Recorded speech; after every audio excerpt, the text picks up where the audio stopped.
So it is August of 2025, and you know what that means. We're getting a new July Spotlight drop that is going to be coming out, as you can see on the calendar, this Tuesday, August 5th. And as always, we do predictions for who's going to be the Lightning, Retro Lightning, all the program awards, pack cards, everything. So we're going to do that again for July, and let's get into it. So starting off with the program cards, they're going to be 6 cards like the June one, I'm assuming. But let's start with Javier Sanoja. Might be Sanyoha, I don't know if he has the accent on the end. But regardless, this is going to be a pretty not that good card. I mean, the lowest overall of the program is probably going to be 96. And since we've gotten a bunch of 99s, almost every card that is in a 99 isn't going to be that good unless it's a reliever or like a certain situation. But, regardless, he had an incredible game against the Yankees yesterday. And as a Yankees fan, I don't even want to talk about that game. But I think that gives him a good opportunity to get a spotlight card that could look along the lines like this. He'll be actually valuable because he can play 5 positions with pretty solid speed and good contact and clutch. Next, we have Trevor McIll from the Brewers. He was an all-star. He's had a pretty underrated career. In all honesty, he's a great reliever. The Brewers just have like a straight-up pitching lab. Like every year they lose talent, they trade away talent, especially on the mound. And every year they just produce more and more pitchers. And Trevor McIll is certainly one of them. He's been their closer. And he's been great. I mean, the one issue is I don't think he would be a good card in MLB The Show because of his pitch mix. 4-seam curveball, 2-seam on his regular. Hopefully they would change that third to a sinker at least. But overall, I could see him getting a spotlight card. We have Bashette from the Blue Jays. He had an awful year last year, but he has really bounced back to the player that we know him as a great offensive player. High contact, 120, 111 with 95-90 power, 108 vision, 79 discipline. Definitely going to have 125 clutch considering his live series card is 125 clutch. Defensively, he'll be around silver. I don't think he'll be as bad as his moonshot card was. Speed also not terrible for short.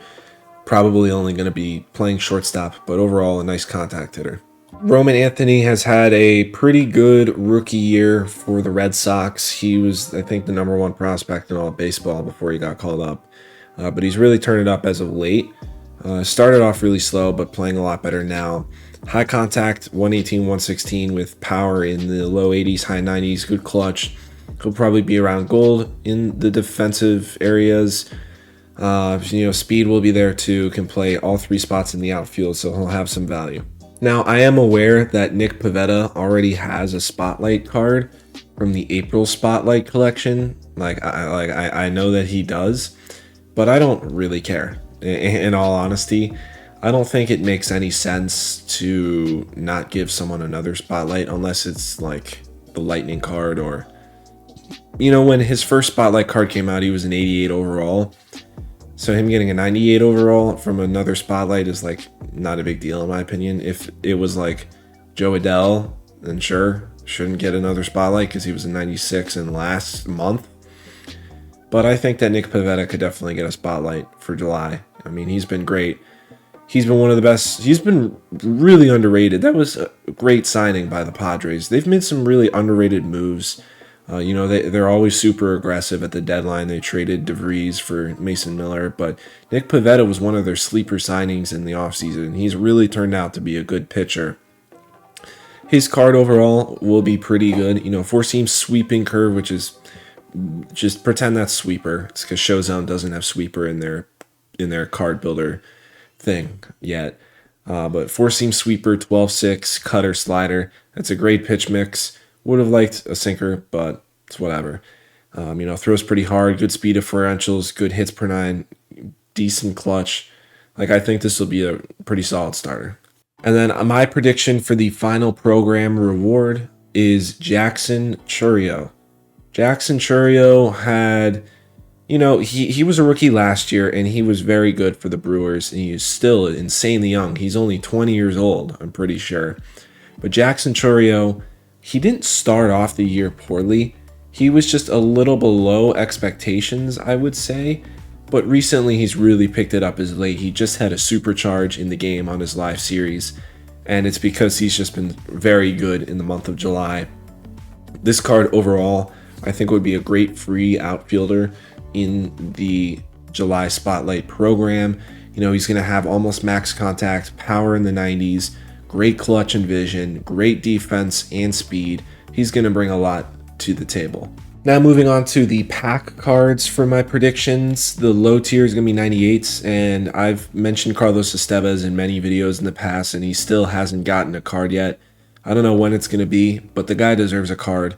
He made the All-Star team. He's been the closer for the Royals. He's had an underrated season. He hasn't been like an insane closer, but he's been very good for the Royals. And, you know, I think he could be another good candidate for a spotlight card. 4-seam slider, circle change, curveball, so he has like the standard pitch mix. He's not going to be too amazing, but having that pitch mix is much better for a reliever than a starter. Like a starter with this pitch mix is probably pretty bad. A reliever you could maybe get away with, but he's going to have high hits per 9, high pitching clutch. He'll have solid speed differentials, and he's definitely going to throw the ball hard. Now, this next guy is a guy who I had never heard of before I did research for picking players for this video, and his name is Danielle Palencia, and he's been very good for the Cubs. He was closing games for them in the month of July. His live series card is a common. He's been really good. I mean, I'm not reading off stats in this video because I just can't be bothered getting everyone's stats. Like, well, here's a little tip of advice. Everyone in my Spotlight Predictions video has good stats for July. So there you go. But regardless, Danielle Palencia, I think, would be a great reliever and a guy who they would be much inclined to give a card to because he's probably never had a card before in MLB The Show outside of his live series. And he would be really good. 4-seam slider, sinker, splitter, curveball.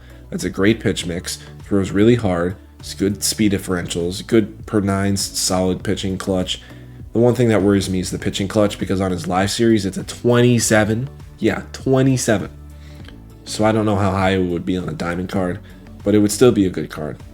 Framber Valdez is, you know, we know what we're getting with Framber Valdez. He's a great starting pitcher. He's not like an elite starter, but he'll be a good, like a really solid number 2, I would say. I don't really view him as an ace. But, you know, regardless, Framber Valdez, great month of July. In his last 3 starts, I think he's given up 1 earned run or less in every single one of them. I think he had 1, like, okay start before that. But overall, in the month of July, he's been phenomenal. And I don't think he has a card yet outside of his live series. So I think that he's due for a card. And I think he's a perfect candidate for like a 98 because he can maybe get a 99 later in the year in I almost said finance, in finest and some other things. So I think a spotlight is a good chance for him to get a card. You know, I've never really liked Framber Valdez cards. I don't know why. You know, he has the pitch mix to be good. Sinker, curve, circle change, slider, 4-seam. Hits per 9 probably going to be on the lower side, but the clutch will be there and the velo will be there. Now let's take a look at the 99s for the pack, starting with Salvador Perez. Salvador Perez is, in my opinion, I don't think he's a Hall of Famer.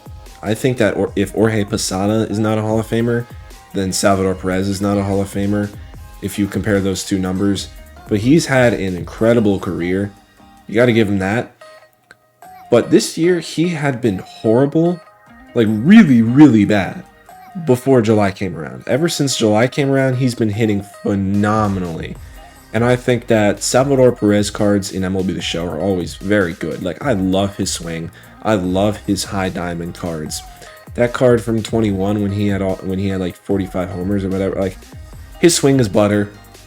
And I think that this is the perfect opportunity to introduce his 99. I know we already have a couple good catchers in the game, and Napoli and Ted Simmons and Cal Raleigh and Shea Langoliers. But I think that Salvador Perez could really compete with those guys, especially if he was a more balanced hitter like he is here.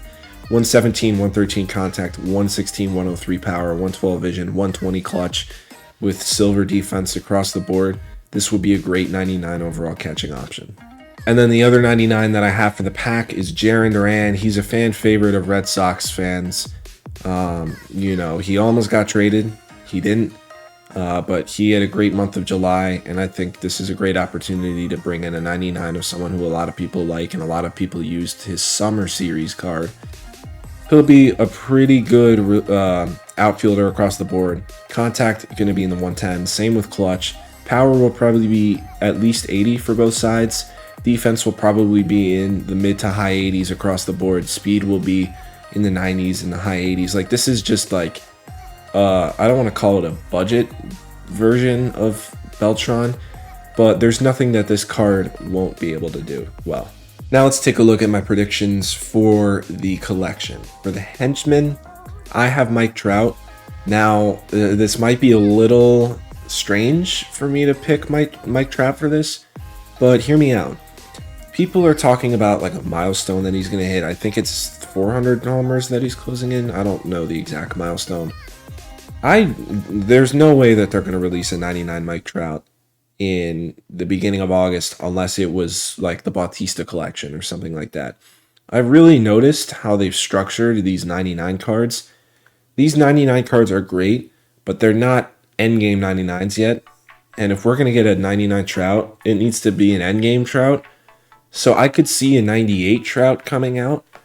And I think this is a great opportunity. You know, he's had his best month of the year in July. He's having a good year, not a typical Trout year, but still a good year. But I think this is the perfect opportunity to release a great Trout card because we only have the live series still. And a lot of people want a good Trout card, and I think this is an opportunity for it. You know, he'll have good power, 125, 117 power, 97, 100 contact, 110 clutch. Defense is going to be low 80s, high 70s with like decent speed.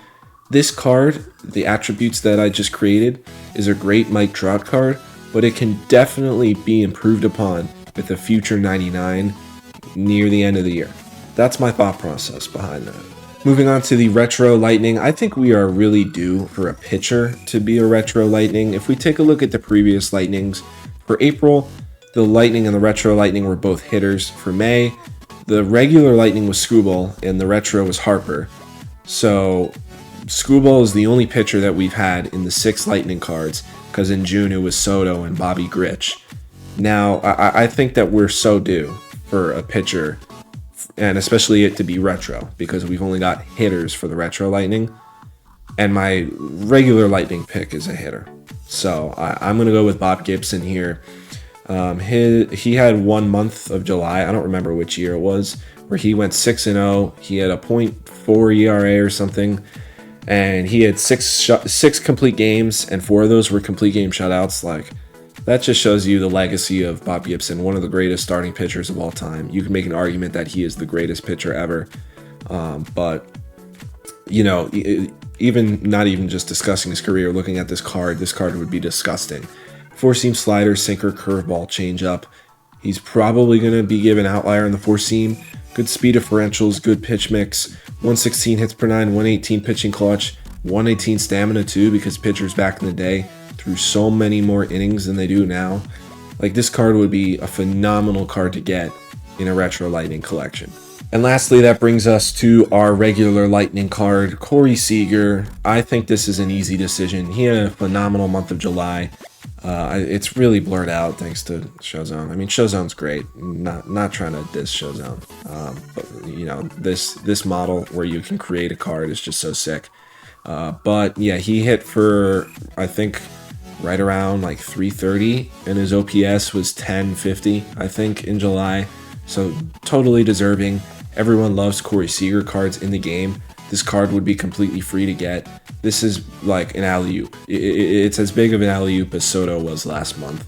100% Cory Seager should be the July Lightning card. 125, 100 contact, 114, 115 power, 100 vision, 97 discipline, 116 clutch, gold defense, solid arm accuracy and reaction. Like, this is the choice in my opinion. So yeah, that's gonna be it for this video. If you guys are new here, follow me on all my social medias, Instagram, Twitter, TikTok. But most importantly, make sure you subscribe on here on YouTube. So yeah, see you guys next one. Peace.